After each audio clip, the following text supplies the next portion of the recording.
Like most people, you've probably got a lot going on. So if you can't make it to a Charles Bookwalter for Congress town hall, we'll bring the town hall to you. Join Charles Bookwalter Thursday nights at 7 p.m. for a digital town hall, streaming live on Facebook, Twitter, and YouTube. Jump into the comments section to join in the conversation. Make a comment or ask Charles for his opinions on the issues that are most important to you.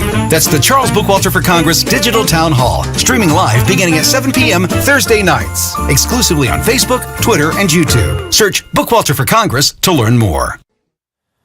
Now, obviously, the British and the Dutch in particular will have a very hard time accepting that their royal family profited from Nazi concentration camp slave labour. But if you go online, there is so much about this on the internet now.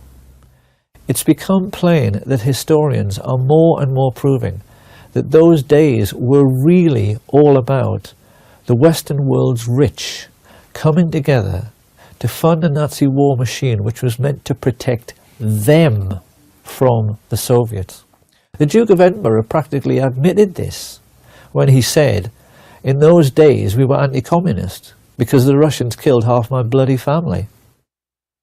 And when this cabal of secret Nazis got together to discuss how they were going to pay for this Nazi war machine, because rich people never accept a loss, they hired a psychopath, Hitler, who they knew would go along with their building concentration camps so that slave labour would pay for all the planes and the tanks and the guns. And you can see in the more intelligent movies from that period, like Hitchcock's Saboteur, that the artists and writers of that time knew the rich were fascist.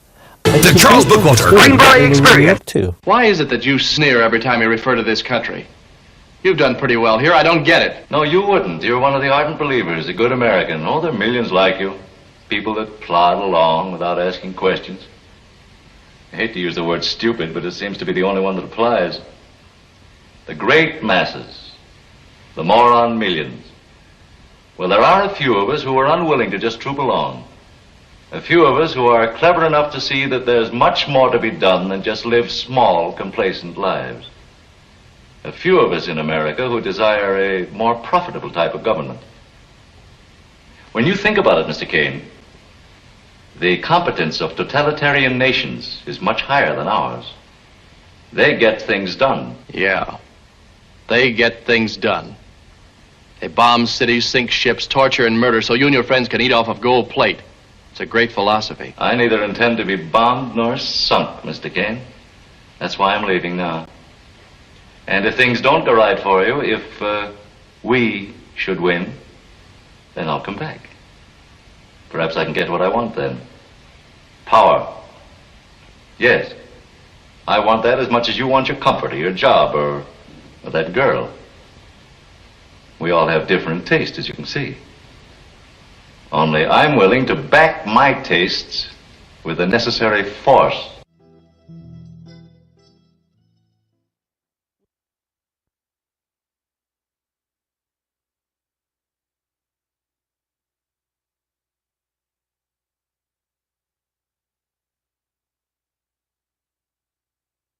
I'm Charles Bookwalter, and I'm running to represent you in Indiana's 4th Congressional District. Why am I running?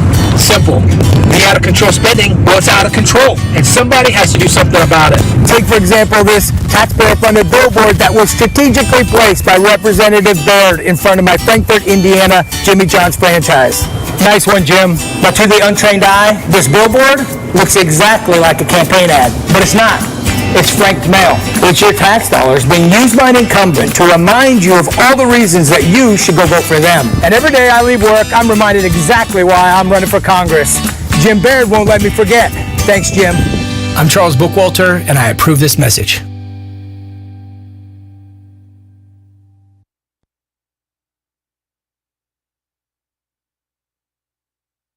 Who is Charles Bookwalter? Charles is a husband, father, entrepreneur, and former Green Beret. But most importantly, Charles Bookwalter is a constitutional conservative. Charles Bookwalter will work to close our borders, ensuring the safety and security of our nation. Charles will fight to secure your personal medical freedoms, giving you complete control over your own healthcare decisions. And Charles Bookwalter will continue his fight to secure our elections, ensuring every vote counts. On May 7th, you have a choice. I'm Charles Bookwalter, and I approve this message.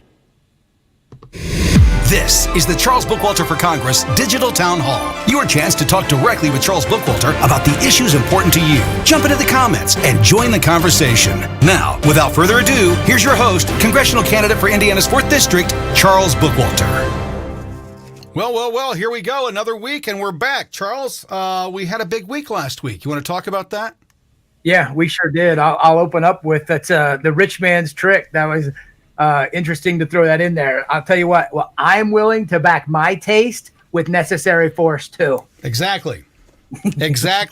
That's what the rich men don't understand. That's what the globalists don't understand, is that we're Americans. We are a unique beast on the face of the earth. We're the first group of people who have been brought up with no king in our history, no oversight of who we are as a people. We get to choose what we want to do, and it's not the global elite that get to do that. So that's right. And that's why you joined the fight.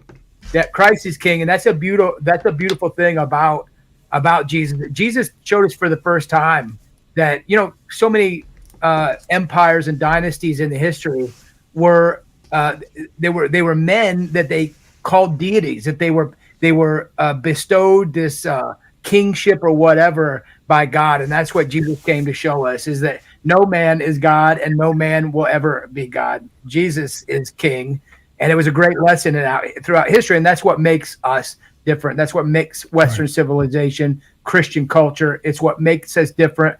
Will bow to no man. And, if anything ever proved, Afghanistan proved it 2 times against the Russians and the Americans, that when you're fighting for freedom on your own soil, and Americans proved it during the Revolutionary War. Yep. When you're fighting for freedom on your own soil, you can defeat the most powerful military in the world, as opposed to people that are just paid mercenaries or paid soldiers. It happens in every movement. I saw it. I can see it in the fight in the 2 primary rule. The attorney, Michelle Harder, that's working on that, is so passionate about this. She's so invested. She would do it for free. Yeah, right. And the state, they're just paid to do it. Right. So I've been to every single arguments. Their arguments are terrible. They're not good. And Michelle doesn't need notes. She doesn't need anything. She knows this case in and out. It's just an example of when you're doing it through passion and liberty, it's easy, and you can easily defeat a more powerful adversary. Well, I think it's interesting here this last week. There was a lot of news, and one of the things that you might have missed, and if you haven't seen it, I'm going to recommend that you go watch it, Charles. The interview that Tucker Carlson did, number 75. I can't remember the gentleman's name. It's Ben something. It escapes me right now. Benz. Is it Ben? That's B-E-N-Z? it. Yeah. Where he went off and explained. Tucker Carlson basically just said, "Okay, go," and the guy, he vomited information that the American people need to see. It's about the deep state. It's how we're being run. It's who's controlling everything. And it's interesting that what he said in this new episode number 75 and what was in that documentary, Everything is a Rich Man's Trick, it just comes together and shows you that we've been run by tyrants and potentially Nazis, believe it or not, since World War II. And it seems insane to hear that, but the more and more we dig into this, the more that we're finding is that the Bushes, for example, were very involved with supporting Hitler and the Nazis, Prescott Bush, George W.'s dad. And it sounds insane and it sounds conspiratorial, but when you dig into it and you find out we've never escaped what we fought against and what the brave men and women fought against in World War II, we're back up against it today. And it's important that we start paying attention to the signs of what's happening. And that's why I'm excited to have you here as part of what the campaign is. You've traveled the world, you've seen what's going on, and you know that there's a bigger enemy out there than the American people are even aware of, and that's why you're running, correct? Yeah, that's right. And it more than just, it was not just Prescott Bush. It was George Herbert Walker, I think was the name of it, Herbert Walker. It was the other side of the Bush family as well, and E.H. Harriman and all those nefarious actors. And I encourage anyone to go check out that documentary, Rich Man's Trick. There's a few out there on Rumble and other other channels about this. I think I've watched the Rich Man's Trick twice, all the way through, and I've recently looked at it again lately, but it's fascinating. This is the Charles Bookwalter for Congress Digital Town Hall. That's your chance to talk directly with Charles Bookwalter. I should have turned that off. I thought we had that turned off and ready to go. Commercial. I can understand you just want to throw it up there anytime. Great commercial. Like very, very well done. Sorry for the interruption. All right, but hey, we'll so I did actually, someone brought up that Ben's interview to me, and they told me I don't know what's going on in the world until I watch that Ben's thing, and I'm like, slow down. Like, it's not a false dichotomy. It's not one or the other. I probably know what this guy is talking about already. This is just another messenger of information that I've already, because this isn't the first time. There's guys like Andrew Sutton that have been writing these books, Wall Street and the Bolsheviks, Wall Street and Hitler. Sutton's been writing about this.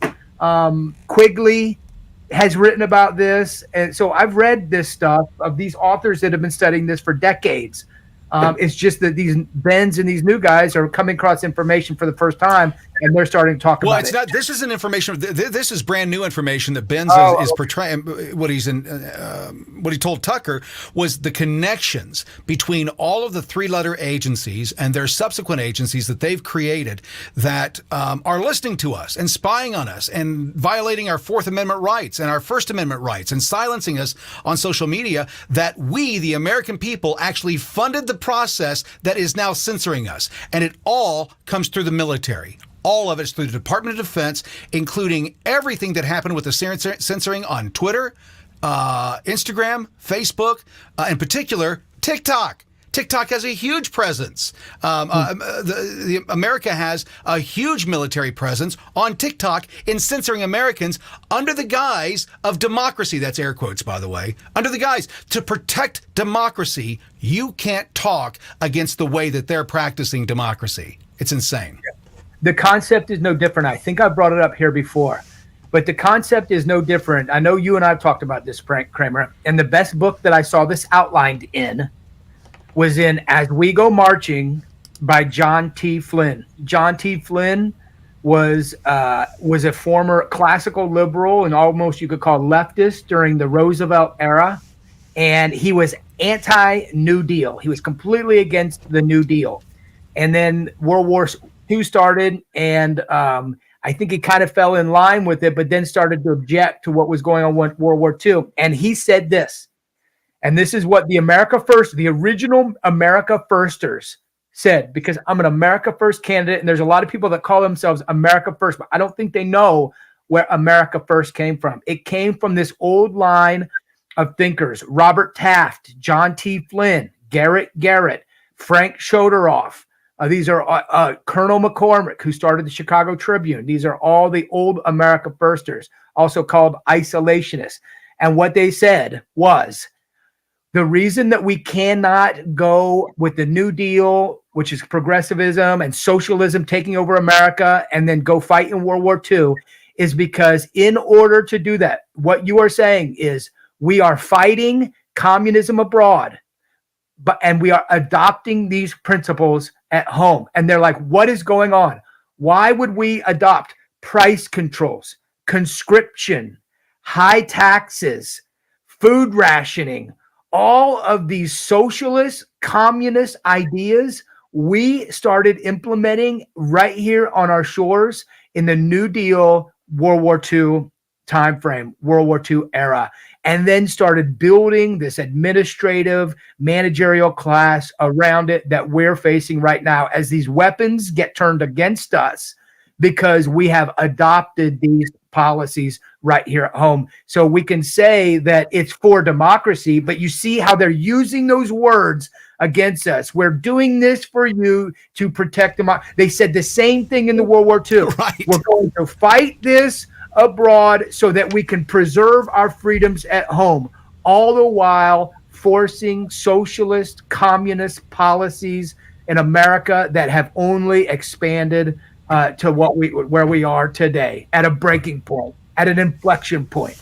Well, and it's interesting that they're using the tools, and what Benz goes through in this episode 75 and talks about with Tucker Carlson is that the tools that they utilized to use against our enemies, they've now turned inward. Now, we've been saying that for the last few years, but Charles, it's evident. Myself, I don't want to put myself out there too much, but I've had over 100 TikTok accounts, and all I talk about are American freedoms and our system of government. That's all I talk about. I don't dance naked. I don't do any of the weird stuff, right? I don't do anything other than patriotic stuff. And for that, I've been silenced over 100 times. And then we learned last night from Ben's is that that's the Department of Defense doing that to us. Mm-hmm. Yeah. Yep. Doesn't surprise me. We talk about this a lot. It's a common thing we talk about. Well, let's switch gears. Let's talk about what's been going on, what we did all last week, and lead into kind of what I want to talk about tonight. Okay. You can monitor for questions. We'll take as many questions. Do we need to go to commercial first before we get started? Let's do that, and we'll be right back after this. All right. Who is Charles Bookwalter? Charles is a husband, father, entrepreneur, and former Green Beret. But most importantly, Charles Bookwalter is a constitutional conservative. Charles Bookwalter will work to close our borders, ensuring the safety and security of our nation. Charles will fight to secure your personal medical freedoms, giving you complete control over your own healthcare decisions. And Charles Bookwalter will continue his fight to secure our elections, ensuring every vote counts. On May 7th, you have a choice. I'm Charles Bookwalter, and I approve this message. Oh, I can't hear you, Kramer. Yeah, we're back, and last week was a big week. And this week has been just as hectic. Let's get into it. Go ahead and share with the people what's been going on. I just got a text from my family. My father just had a cabbage, a triple bypass, and he is on his way home tonight. They're just leaving the hospital. So if you're a praying person, you can say a short prayer for them. He's doing great. I just wanted to share that with everybody, and prayers are welcome. So last week, we started off the honor of speaking at the Service Club of Indianapolis. The Service Club is a group of veterans that started 104 years ago, right after World War I. It was a group of veterans that wanted to get together and do good in their community.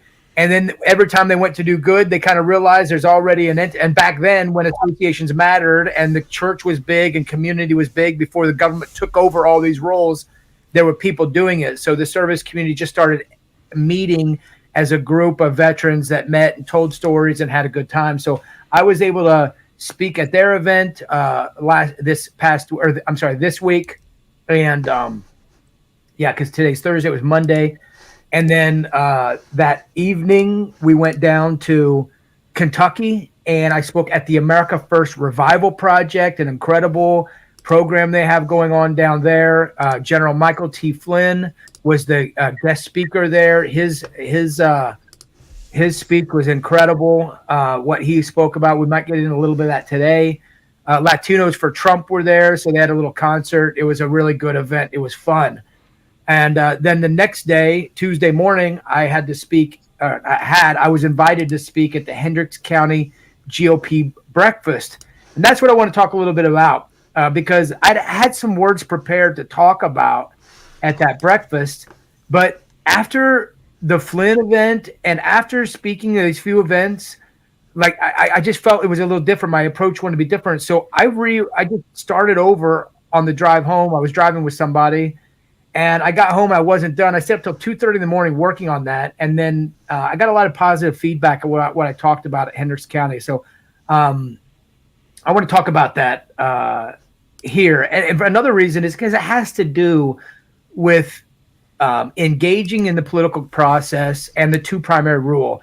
And I also got some feedback about last week about, coming in hot. And I came in hot last week. And you know why? Because I had found out an hour before the town hall that the Indiana Supreme Court had overturned the lower court's ruling that the two primary rule was unconstitutional.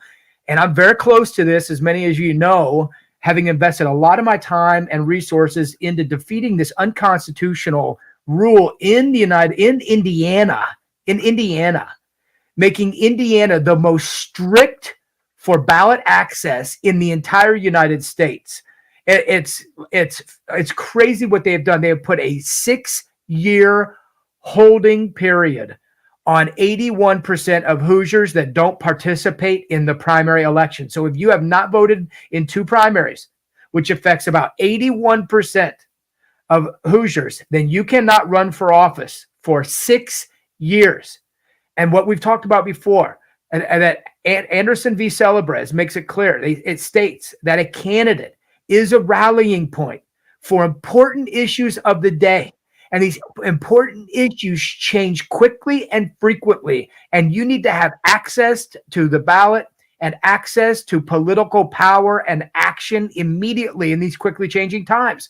And COVID proved that. And I've said all along that the reason that Indiana made the one primary rule, the two primary rule, effective immediately in 2021 was because they knew there was an awakening happening. They knew that conservatives were upset, and they knew that conservatives were engaging in the political process. So so here's how I opened up to Hendricks County. I kind of told them why I was running and what our campaign was doing. Because one, Hendricks County does a GOP breakfast every month, I think, which is a great thing. They're one of the few GOPs in my district that actually have something regular going on for the party to talk about things and have candidates in. And so that's great. That's great that they're doing that and open it up and invited me to go speak there.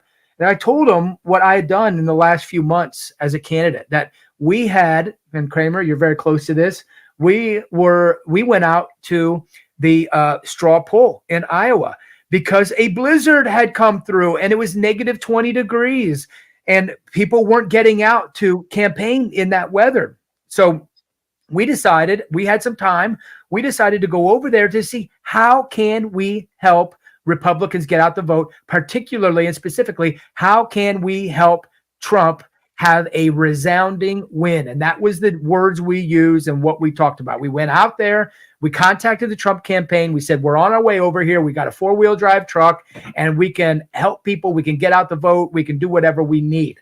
It ended up, it was too cold to do door to door, anything like that. So we went to a gun show where they have to collect signatures, and we campaigned with a local America First candidate, David Pouch. And David Pouch, and it's different in Iowa. Iowa needs signatures for every primary. So David has to get 50 signatures from each county within his district. And so we helped get signatures, and we helped the Trump campaign kind of talk about Trump during that time. But it was because we need a resounding win, right? We need a resounding win in Iowa for Trump, which he got, by the way, immediately. He won all 92 counties, I believe. He missed one. There was one. Okay. One. 91 counties.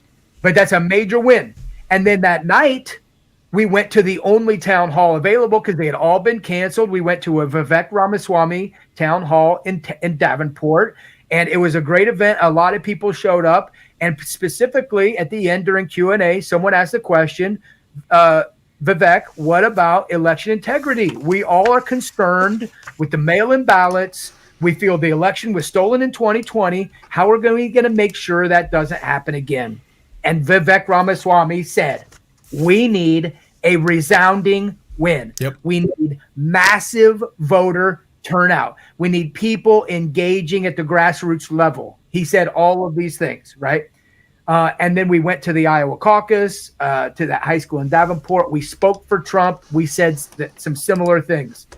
And then, again, I'm speaking to the Hendricks County GOP. I told them just last night, I was in Kentucky at the America First Revival Project, where General Michael T. Flynn was speaking.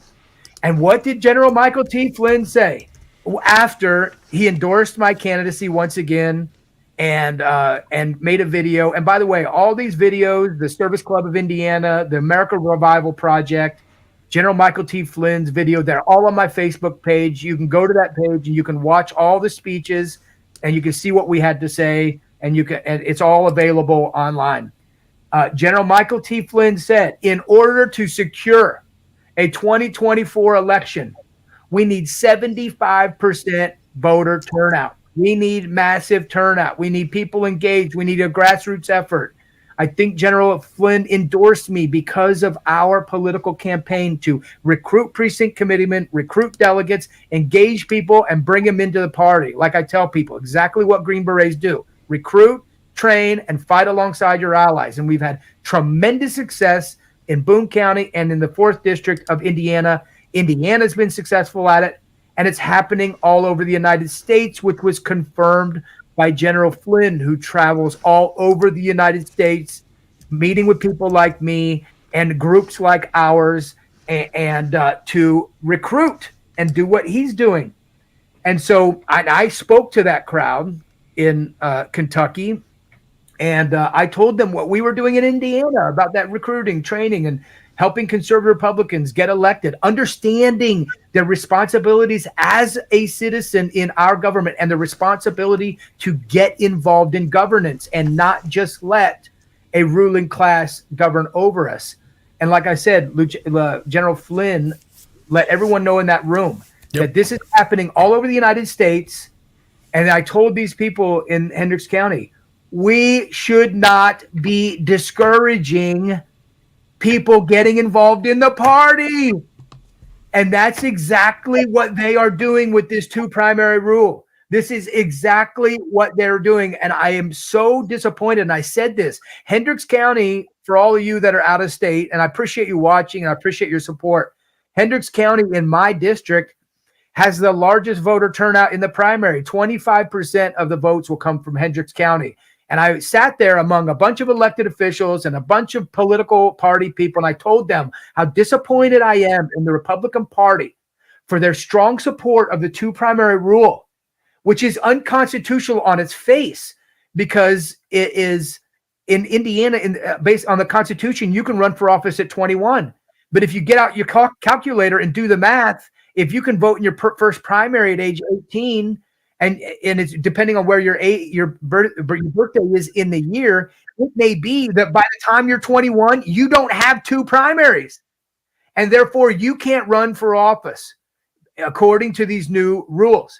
So it's unconstitutional on its face, and the Constitution says nothing about primaries in the first place or any qualifications other than being of a certain age and a citizen. Those are the only qualifications. It's just codes and statutes layered have added to all this stuff to make it more difficult for us. And it's like I said, it imposes a 6-year wait on 81% of Hoosiers. Now, something else to consider is that the Supreme Court of the United States has only upheld a 12-month waiting period on a candidate to run in one of the 2 major parties for them to prove that they're one of those parties, right? So you got 12 months to either join the party or vote in a primary or become active in the party. The Supreme Court has only held up to 12 months. That's it. Indiana put 6 years on it. They by 6 times. That's what Indiana put on it. And here's what's probably and by the way, Charles, some people are confused that this is just a GOP issue. It is not just a GOP issue. No, and I get into that. I've got my notes here. I get into that. Okay. The Democrats are doing the same thing, and I'll just talk about that now, because the Democrats are doing the same thing. Up to this point, I've heard from 3 counties so far, and they've confirmed that there have been precinct committeemen and delegates challenged. 10 in one county, 12 in my own county, and 30 in another county. And if we just say that the average is 10 in 92 counties, that means we're going to have like 1,000. We'll have 1,000 challenges to people that are engaging in politics for the first time because they're concerned about their country. And it's happening on both the Republican and Democrat side. The Democrats are doing it too. I just don't know the numbers because I'm not that interested in what they're doing. And they're not a serious party in the first place. They're socialists. They're Democrat socialists. They're not even Democrats like of your parents' party. But the Democrats are doing the same thing. And here's how I feel about that. I'm an example. I'm proof that the Republican Party will use this law to keep conservatives off the ballot. They did it to me in 2022, and we fought back. And now we have more proof. We have hundreds of candidates that are being challenged, not because they're not Republicans. They've voted in general election Republican their entire life, just like me. It's just that they only have one primary because they didn't know, they haven't been engaged or whatever. They're apathetic. We all admit it. Mea culpa. We're all responsible for that. But what the Republican Party is saying, well, if we don't do this, Democrats are going to come into our party and run. Well, what I say is bring it. This is a primary. We know that, first of all, in Indiana, the primary is the election. Okay, in many districts and counties in Indiana, the primary is the election. We also know what incumbents do during the primary. Do incumbents in the primary become more moderate, more like Democrats, or do they become more conservative, like people like me? They become more conservative to get closer to their base, to rally their base. So if you get a Democrat that wants to come into a primary and challenge me from the left, bring it on. I don't care. I wouldn't even challenge it. Bring it on. Let's show you how soundly you'll be defeated in a primary. So that's not even an excuse by the Republican Party. It's a terrible excuse for them to say, oh, it's just going to lead to party rating. First of all, we have demonstrable and provable. We have proof that is being used to hold conservatives off the ballot, first of all. And second of all, it doesn't even align with how primaries go anyway. Democrats. Well, let me jump in. Let me jump in real quick, because I think it's important for people to understand what you mean by that. When you say that they're kicking conservatives off the ballot, let's explain what's happening in the state of Indiana right now with those precinctmen and committeemen, delegates rather, that are running, some of them for the first time ever getting involved with the GOP in the state of Indiana, and how many are getting kicked off the ballot for this rule? I don't know yet. Our team right now, our team is looking and requesting information from county coordinators, all our district, and we've broken up the state into different areas, and we're getting our county coordinators to get those numbers. We don't know, but I'm saying it's going to average 10. So an estimation would be, if you've got 90-some counties in the state, it's going to average out to be about 1,000 people get kicked off the ballot. Yes, 1,000 Hoosiers who are engaging in politics for the first time because they're upset with the country. We all know there's a major problem going on.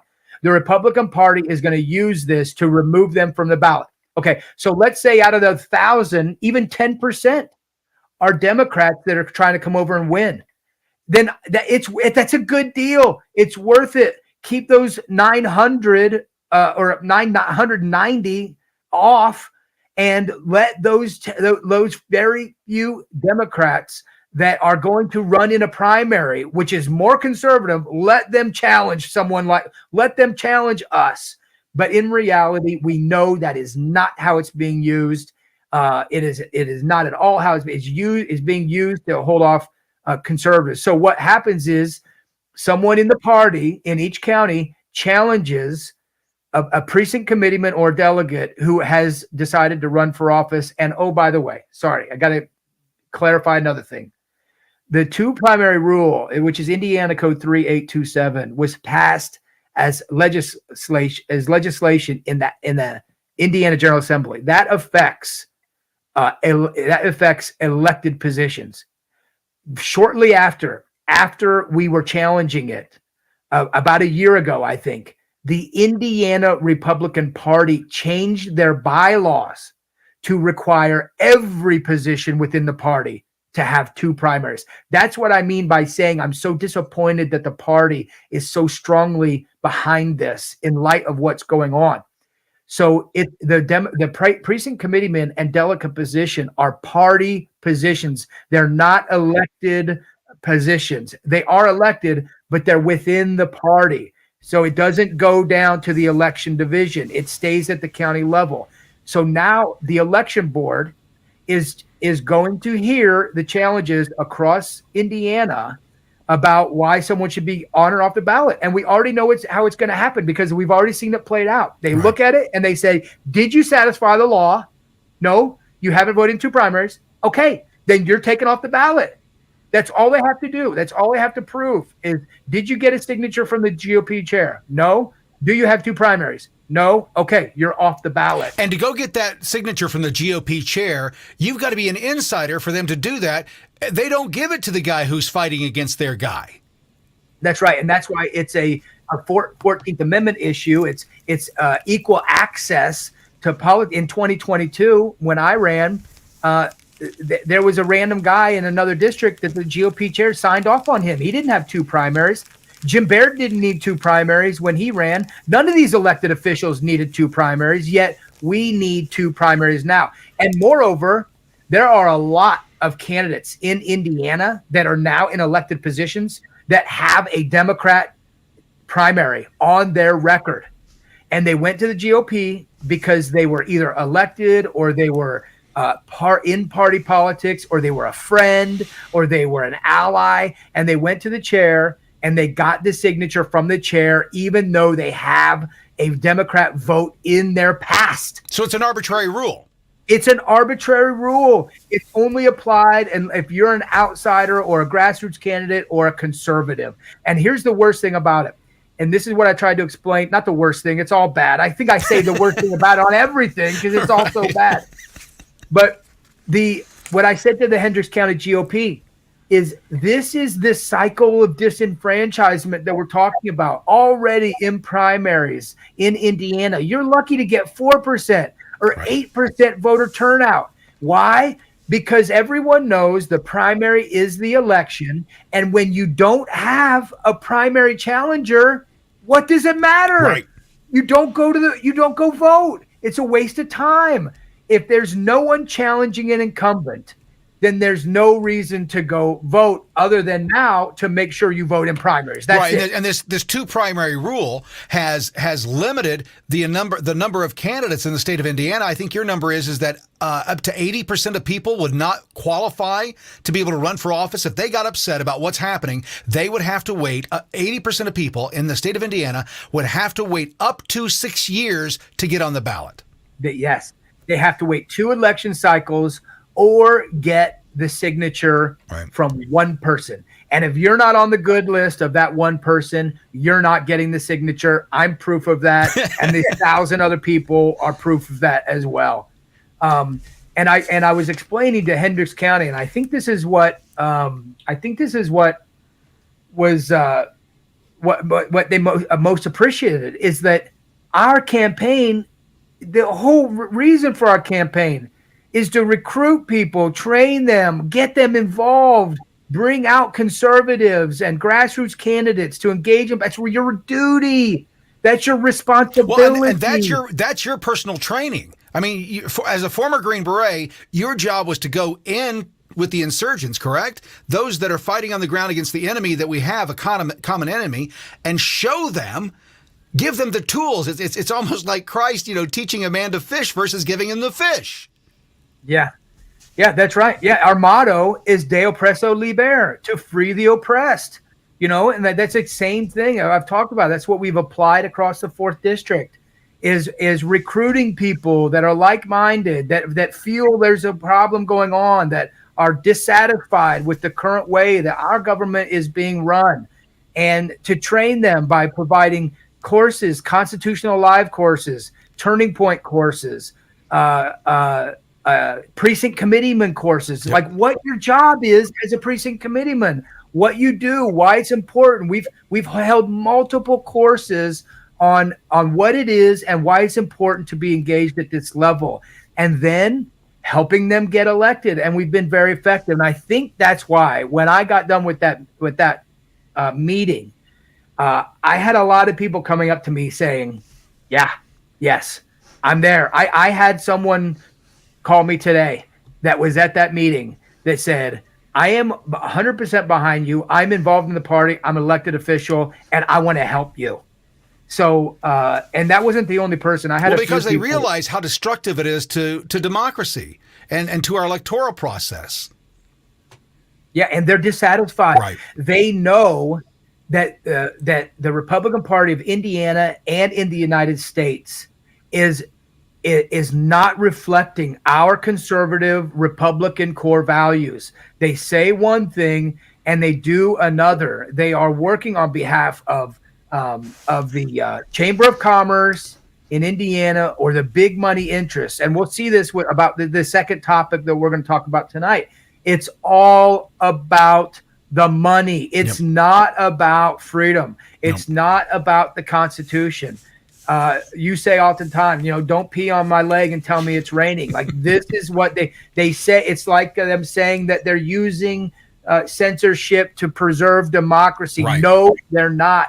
It's about money. It's about power. That is what it's about. It's not about the Constitution. It's not about democratic values. It's not about green energy. It's not about election integrity. It's not about border security. It's not about economic development. None of that is about it. Right. It's about the love of money. Yep. That is what it's about.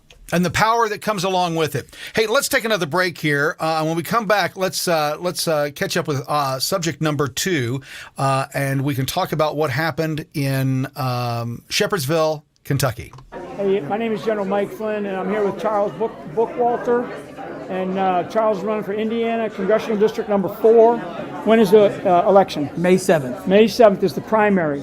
Now, what we got to do to get him into office, to get him into the general election, we got to have more than 35% turnout. The average right now in your district is about 35%. People got to get out there and vote. So get off your rear ends and get out there and vote. Otherwise, we're going to lose this country. And a guy like Charles is amazing service. He's a great guy. He's a great leader. He knows exactly what we need to do in this country. That's why I'm standing, with him and endorsing him for the House of Representatives, Congressional District number 4, for the great state of Indiana. And Charles will definitely do you right when you get him into office. So get out there and vote. Okay? Thank you very much, God sir. bless you, buddy. I appreciate your and thank you endorsement, for sir. everything that you're doing. Thank you, All sir, right? very much. Super. God bless. Our nation is at a breaking point. Out of control crime, runaway inflation, political corruption, and politicians who talk a big game but just can't seem to deliver. Charles Bookwalter is a proven conservative leader, a man of faith and conviction, a former Green Beret. Charles Bookwalter offered his life in the service of his nation once before and is now willing to serve again. To learn more about Charles Bookwalter and his vision for the state of Indiana and this great nation, visit bookwalterforcongress.com. That's bookwalterforcongress.com. Donate, volunteer, join in, stand up, and fight back. This is the Charles Bookwalter for Congress Digital Town Hall. Your chance to talk directly with Charles Bookwalter about the issues important to you. Jump into the comments and join the conversation. Now, without further ado, here's your host, congressional candidate for Indiana's 4th District, Charles Bookwalter. And we're back. So, when you went down to Elizabethtown and we walked in there and you had your time with General Flynn, what was the number one thing that you came away with? What he's doing and his dedication to this country. What was your number one takeaway? I think it was the common goal that we have. And I think that's why I met General Flynn, and we had about a 30-minute conversation in Missouri where we met, Kramer, at the Election Crime Bureau Summit. This is the Charles Bookwalter for Congress. He's great. Great commercial. I know. I got to turn that off. Great commercial. I got to turn that off. Play it as much as you can. I'm sorry. Go ahead. And there were a line of people that wanted to talk to General Flynn. And he literally gave me 20 or 30 minutes standing there near a booth and talking to him. And I gave him what I thought would be my 30-second elevator pitch. And it ended up being a 30-minute elevator pitch telling him everything that we're doing in Boone County, all the election integrity meetings that we've had, the group that we formed to fight all these major issues, my major my story about what got me involved, and my major platform issues. And I think this is what really got it. I told him what we just talked about recruit, train, and fight alongside, the successes we've had, engaging people in the party. And I believe that General Flynn is doing the same thing at the national level. And he's looking for people like me that are leading these small efforts and trying to bring them all together under this national movement to peacefully and through the political process retake our country back. Right. He's very concerned that this next election, that he made it clear, like we all know, the plan of the globalists, like the dirty trick globalists, was for Obama to be in 8 years, then for Hillary Clinton to be in 8 years, and that was it. Like they would have full control of their Green New Deal, full control of the money, the Paris Accords, the military-industrial complex, censoring, eavesdropping, spy networks. They would have had full control of it, and their plan is in perfect sync.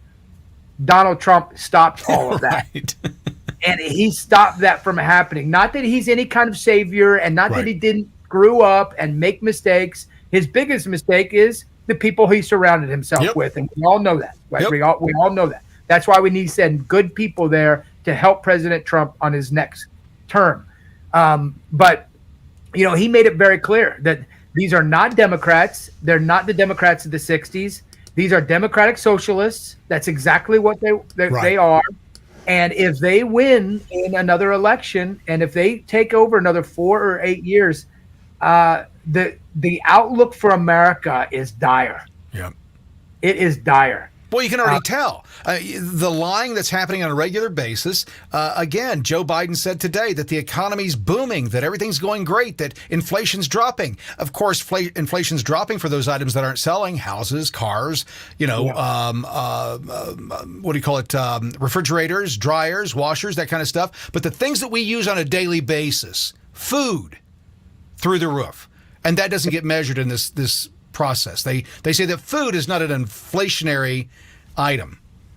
Yeah, they call it the basket, the food, household basket or something like that. They removed it from the equation. And remember, I talked about this last time. That's why you have to go to shadowstats.com. Yep. Shadowstats.com measures inflation from the 80s, and it tracks it without all these changes. When government doesn't like a number, they just change the definition. Or, for example, if government doesn't like the way that their vaccine is working, they just change the definition of the vaccine. And so they do the same thing with our economic statistics. And if you look at other sites, you'll see that inflation is really at 20 to 22%. Right. Yeah, because they've taken all those items out of that basket, and so it makes it look like it's better. It's gaslighting. Right. It is the definition of gaslighting. Speaking of which, we got a question here from YouTube.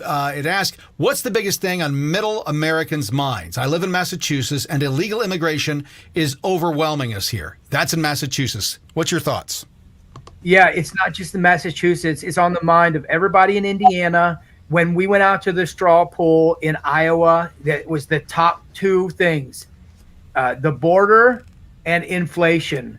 So it's not just you. It's absolutely a concern for everyone because we can see it. We see what's going on. And out in Massachusetts, you see it better than anybody, what's going on. And what can we do? Well, my plan is to remove our troops from overseas, pull our troops back, stop funding wars all over this excessive warmongering that the United States does, and put our troops, stack them up on the border, close our border for at least 20 years. We need to close our border. We need to put our states that are border states in control of immigration policy. The federal government, it's not even in the Constitution. They talk about immigrants. They don't talk about border. They don't even talk about immigrants as far. They talk about, I think, emigrants, not immigrants.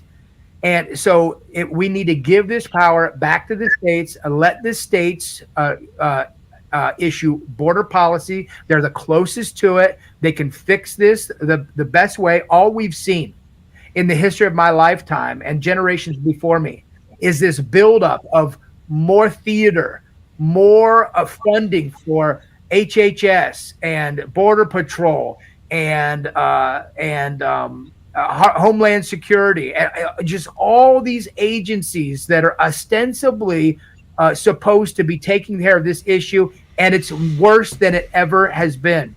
So either they are complicit in it or they are completely incompetent. Either way, it cannot stand. We need to redirect our resources back to the states and redirect our defense, our definition of defense. Remember, a Department of Defense. Right. We need to redirect our military forces back to our homeland and start defending our borders instead of defending the borders of everyone in the NATO alliance, for example. Right. Well, I think it was interesting that in the last couple of weeks here, we've been unable for the left or the right to come together and to do anything about our border, but they found billions for Israel's and for Ukraine's. It's offensive.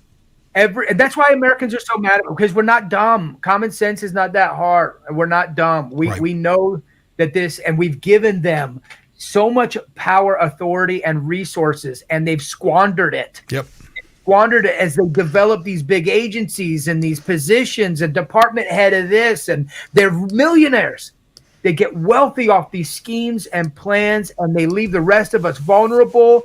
Our cities are overrun with immigrants. There's crime. There's rampant. Well, not immigrants, illegal immigrants, illegal aliens, and they're not even immigrants. They're criminals in our nation. I'm not going to give them a status that is gives them some kind of leeway. They're criminals. Yes, many of them are criminals, and we can't afford it. And these sanctuary cities are. And I think it was Mayor Adams in New York's talking about.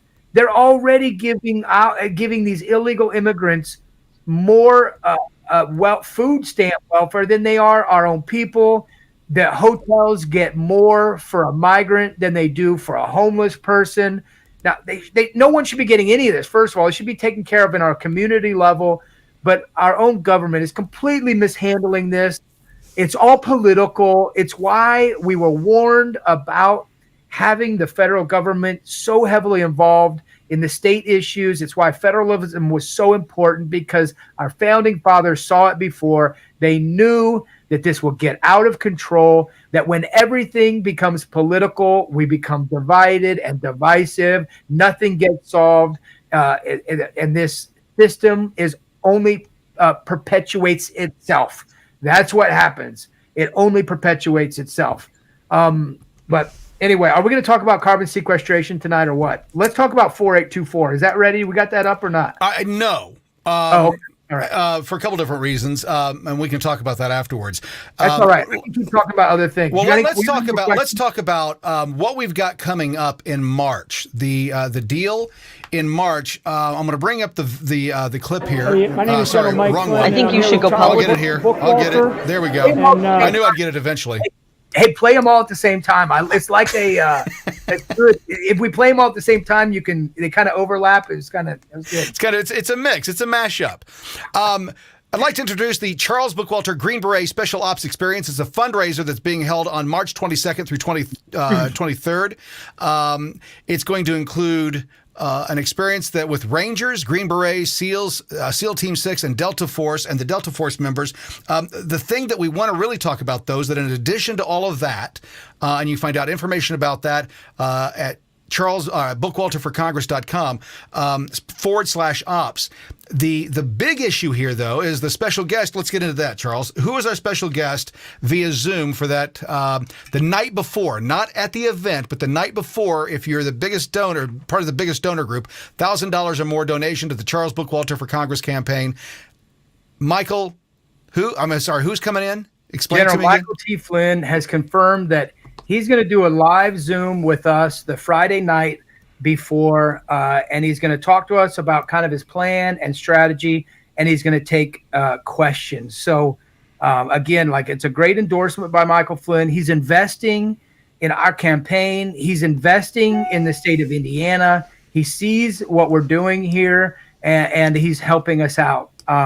So let's talk a little bit about this. I just want to kind of discuss it with everybody and what we're offering here. So this could be a 2-day event if you want, and we'll start at how that would work.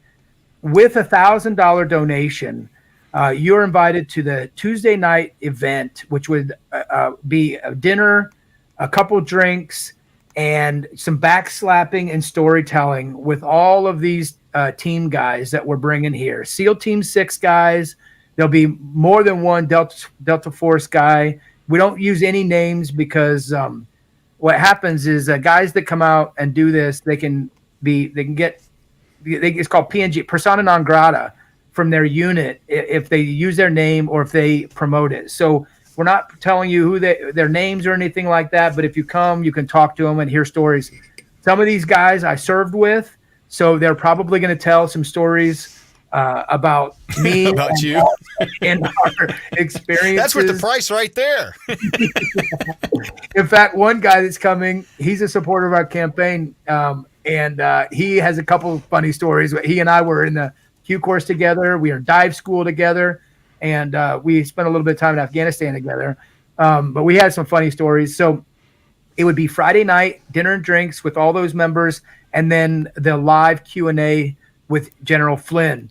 That $1,000 donation would then get you the next day, starting at 8 in the morning, at Briggs Core Dynamic, which is a shooting, what do you want to call it? It's a firing range. A firing range with more than that. It's got all kinds of stuff. The owner of that is a supporter of mine, Scott Wheeling. He does. He teaches shoot, move, and communicate. They teach TCCC, which is Tactical Combat Casualty Care, long known distance range shooting, room clearing. They've got all kinds of courses that they teach out there at Briggs Core Dynamic. They take it very seriously. I've been to them. I've been to his shooting range there a couple times. It's awesome. He's got a little team room in there where they can teach. It's dynamic. And so that next day would start at 8 in the morning. And that $1,000 package would include everything we do that day. So the demo classes, how to set up your body armor, TCCC classes. We'll have a live shooting simulator there that will be run by a Navy SEAL of 20 years that taught simulator shooting for a long time here in Indianapolis. He's a supporter of ours. He helped get this whole thing set up. He's a great instructor, very informed, a very informed guy. And he will be at that simulator shooting, simulating shooting drills. And then you're going to have as much as you want getting on there and using that simulator. That's the laser simulator operating experience. That $1,000 will also get you the pistol range. So you'll be able to shoot right alongside these Delta Force operators, which are the best shooters in the world. The best shooters in the world come out of Delta Force. It is the most incredible shooting operation training program that they have, that the U.S. military has. So you'll be able to shoot right alongside a Delta Force operator. We'll be able to watch you, critique you a little bit, and just have some fun with you. And that's it. That'll be the day. It'll be a couple hours on the range shooting with these Delta Force guys. So that's the $1,000 package. Or you can break it up. If $1,000 is too much, maybe you can't make the Friday night. For just $200, you can just show up and be a spectator. You can show up and watch everything. And these operators, they're going to have a few demos where they're going to show like doing a casualty event, moving a casualty. They might have some vehicle drills. I don't know all, but they're going to do some shooting drills. And anyone that just pays $200 can show up, be a part of the activities, and have some fun. If you do a $350 donation, then you can take part of this the pistol simulator. So you can work with this Navy SEAL on the pistol simulator, get a lesson, do some pistol shooting on the simulator. For just $500, you can get all that and the pistol range with an operator. So just for $500, you can bring your pistol and you can come shoot on the range with an operator, with a Delta Force guy or SEAL Team 6 guy or a Ranger, a SEAL. Any of these guys got tons of training. I'm going to let them do the teaching and training. I'm just going to watch and talk to people. And I'll probably be shooting a little bit myself. But does that sum it up there? I think it sums everything up. Yeah, it's interesting that when you start talking about this, that it's important to note that the people that would go to this should know that it's a limited space.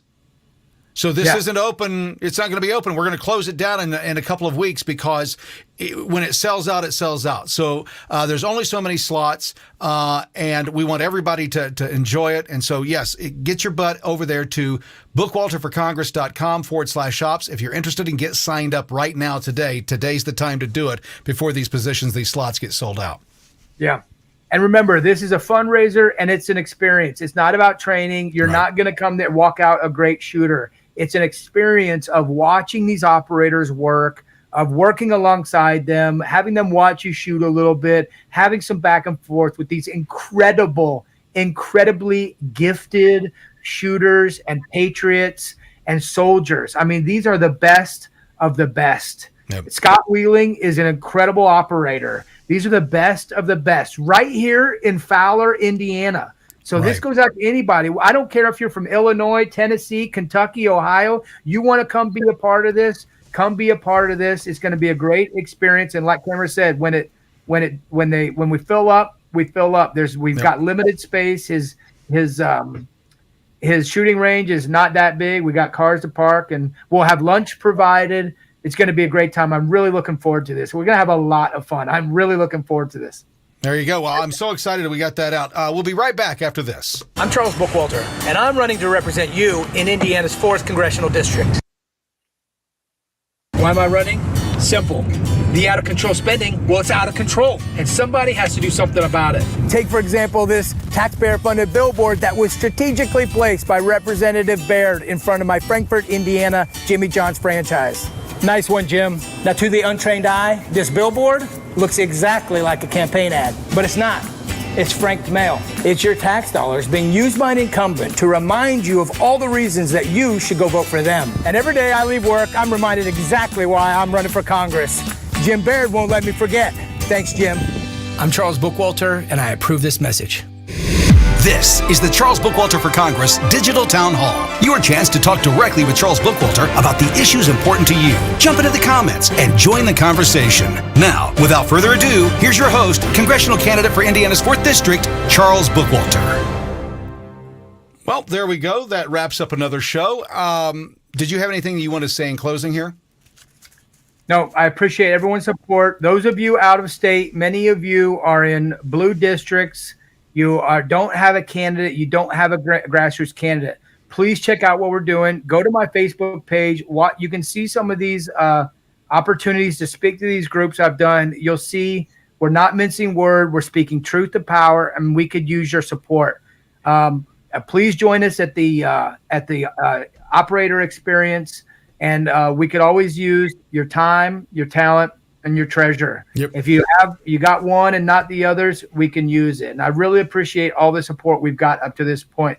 It's an incredible run that we're on with an amazing group of volunteers. And we're in the last stretch. You've been doing this for over a year. So you're just you're just weeks away from this primary election. And Charles, I think that what most people don't understand is the work that goes into this and the finances that are involved and the money that's involved in doing this and the need for both.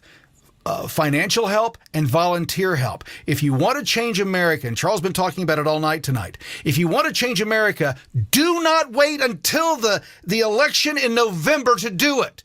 You do it in the primary. That's when you get the candidates. The real election happens with the primary. It doesn't happen in the fall. In the state of Indiana, for example, this seat that Charles is going for, if he loses the primary, the incumbent doesn't have anybody that's going to run against him.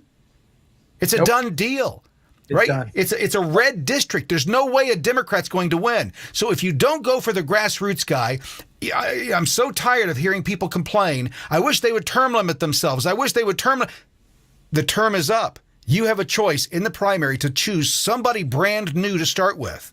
It's you. Yeah. It's your involvement, and that's what it requires. Charles, any last words? I couldn't have said it better. Go to the primary. Please show up and heed the advice of Vivek Ramaswamy, of Donald Trump, of General Flynn. We have to have massive voter turnout. It's very possible, just like in the primary in the Iowa straw poll, where Democrats came out and voted for Nikki Haley, they can do the same thing in Indiana against a candidate like me. We need every pipe-hitting, hardcore, grassroots, constitution-loving, conservative, Christian Republican to get out and vote in the primary on May 7th. Thank you very much. I appreciate your support. There you go. We'll be back next week. Who is Charles Bookwalter? Charles is a husband, father, entrepreneur, and former Green Beret. But most importantly, Charles Bookwalter is a constitutional conservative. Charles Bookwalter will work to close our borders, ensuring the safety and security of our nation. Charles will fight to secure your personal medical freedoms, giving you complete control over your own healthcare decisions. And Charles Bookwalter will continue his fight to secure our elections, ensuring every vote counts. On May 7th, you have a choice. I'm Charles Bookwalter, and I approve this message.